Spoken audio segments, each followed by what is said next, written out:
went to a church in North Baton Rouge called Evangeline Methodist Church when I was born, and we stayed there until around the year 2000. The area changed and the church changed, and so we church shopped and we found Blackwater, and I've been at Blackwater since 2000. Man, it's I've seen a lot of change here, a lot of transition, that's for sure. You know, not just with people, but with the buildings and the campus and the Parents Day Out program emerging, and yeah, I've seen a decent bit, less than some that have been around a lot longer. When I was 5 years old, my grandfather passed away, and that was my first brush with death, first time I experienced death, or really, I had thought about it before, but that was the first time I really tasted it, so that's the first time I really ever thought about like an afterlife. So it really made me think about it more, and you know, thinking about, okay, he's going to be there in heaven, you know, one day, and all your loved ones, and that's the faith that we have. We have that faith that we'll get to meet all of our past loved ones and past friends and people we've never met in our family and friend circle. Fast forward a little bit to coming to Blackwater. I went through confirmation here, and you know, confirmation teaches you things about the church and teaches you things about your faith. I feel like it was in confirmation where I accepted Jesus into my life. I think I was around 12 years old, and so I felt like it was sort of a process, but I felt like the confirmation sort of solidified it, so to speak. A minute ago you mentioned things I've seen in 25 years here, and it just made me think about people in my life that have, you know, helped build my faith or reaffirm my faith. And there's been a lot of people in this church, and I'll start with my grandmother, Mamie Younger. Some of you watching this probably remember Mamie Younger, but was always a pillar in my life and throughout my Christian faith. And she'd be so proud of me up here right now giving this talk. But some of y'all might remember her letters that she would send. She almost had her own letter ministry to people that were sick or she hadn't seen in a while, or birthdays, and that was one of her gifts. But she was a very unique person, and I remember taking her to Sunday school here and driving her in her scooter. There's been so many wonderful people here, and that have passed on, and they're saints to me in my heart, and you know, they've really continued my legacy of faith, and there's plenty of people here in this church right now that are still living that I look up to, you know, on my faith journey, and as I sit here telling you this story, I realize there's people probably looking up to me. So you know, we have that responsibility, past, present, and future. But as far as like my involvement here, I've always been pretty involved since I've been in this church. I would say I've gone through definitely times where I wasn't so involved, kind of lulls here and there. The flood of 2016 is the most traumatic event in my life, and I'm sure many of y'all could attest to that. I definitely went through a lull then, you know, of not being super involved. Before I go on with that, I'll say that, you know, I'm truly blessed. I'm truly blessed with my family, and you know, that I grew up in a loving family, and I'm blessed that I grew up in a Christian home, and I was always in the church. That was always a priority. That was always important. And you know, and I say that the flood's the most traumatic event in my life. You know, I did lose things, but I was still blessed. You know, even when I was my whole family was sleeping in one house. I mean, was still blessed. My family was there together with me, and we were healthy mostly, but you know, I still had it better than a lot of people. But like I said, I did go through a lull where I wasn't as involved here, and I was kind of stagnant.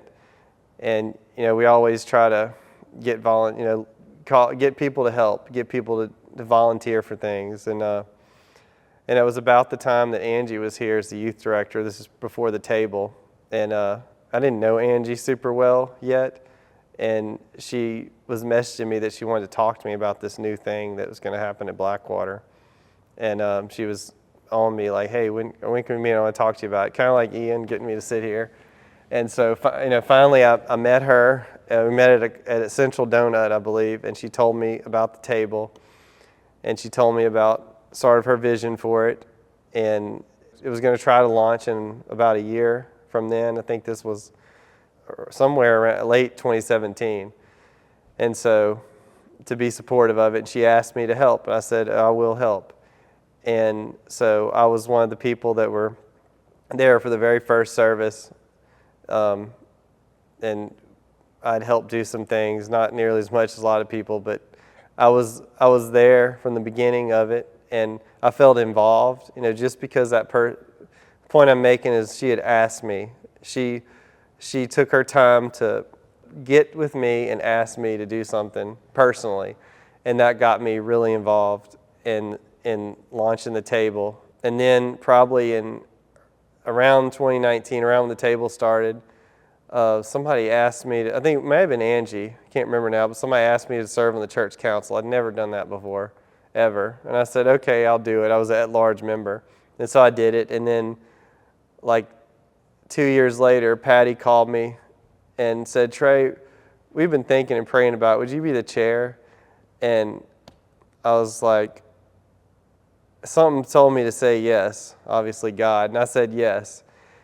And so ever since that interaction with Angie, I feel like my involvement at the church just went up. I'm not perfect, obviously. There's a lot of people that do so much work here, but it just reminded me that just going out of your way to ask somebody, and even Ian here doing the story, he's been on me for maybe a year. Part of it was at first, oh man, I don't know if I can do that. I don't know. And then I'm busy, and I guess it's kind of like Aaron in the Bible. It's like, God, Lord, why me? I don't even talk that good, but God uses us in so many different ways, and here He got me here. Here I am. I come to the story service sometimes, and just sitting in there and then watching the story begin with whoever's talking before they even speak. When I just see them, oh, it's so and so, like just that alone is always impactful for me before they even open their mouth to speak. Just their presence and their aura, that they're up here giving their story, their testimony, is really powerful in itself. I mean, some people have had some really impactful things to say, and they've had some really impactful stories. And that was part of my thing is coming up here.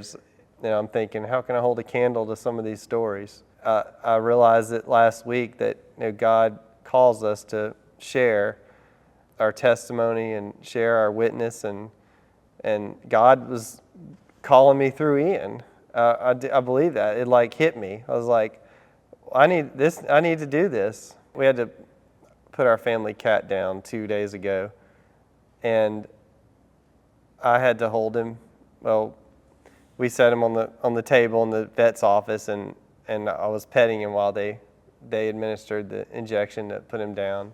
We've had him 16 years, wonderful cat, and it got to he had so many issues. It got to the point where it was such a hard decision, but that just reminded me a little bit about life and death. And I'm an EMT and a firefighter, so I see life and death a lot. I see people die. I see people that experience tragedies. But for my job, I kind of remove myself from it, so to speak. I know it may sound silly that I'm in the presence while a cat passed away, and I'm reminded of life and death. But watching him take the last breath, it just reminded me how precious life is, how simple life is, but complex. How simple death is. How easy it was for the cat MJ to pass on. That simple. And I see it in my job, like I said too. But it just reaffirms how blessed we are, how fragile life is, that we're here together right now, and in this world. And I think going to visit someone that's sick or help somebody in need helps with that, remind you the beauty of life. And I've our care team here is amazing. I've done a few visits, very little compared to what they've done, and the people the couple of times I've visited so far is really, it's done more for me than I think them. As I was getting in my car to drive home, that just helped me realize the beauty of life and how thankful I should be, more so than sometimes I am. I would like to, earlier I mentioned pillars of faith leaders of this church. I also want to mention Ned Carpenter. And one of the most impactful things I've ever heard spoken in this pulpit was at Ned Carpenter's funeral. Some of y'all may remember Miss Ned. She sat in the very back row, and she taught Sunday school here for almost 70 years. But I remember Lacey summed up Miss Ned Carpenter's life so well in 3 phrases, and I believe you can break down what we do here in the church in these 3 phrases. She said, Miss Ned Carpenter always reminded everybody to speak up, to stand up, and to show up. And that's always stuck with me throughout my Christian journey since I heard that. Speak up, stand up, show up.